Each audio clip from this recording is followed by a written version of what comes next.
Okay, I just wanted to show you real quick what's going on. I'm using a color changing filament in my latest 3D printer print, and I want to show you how this feeds coming from my dry box up to the printer and down into the print.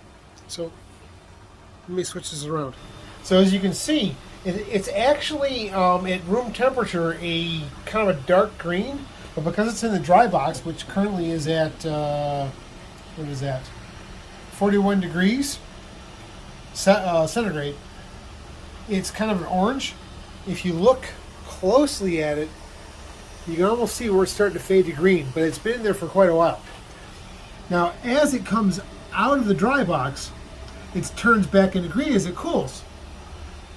And it goes all the way up around here. It's dark green all the way down into the extruder. And then when it gets to the bed, this is the really cool part.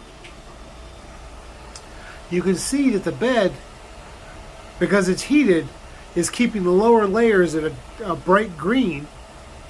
But as it cools, it goes more towards an orange, which is farther from the bed. So, all very cool stuff.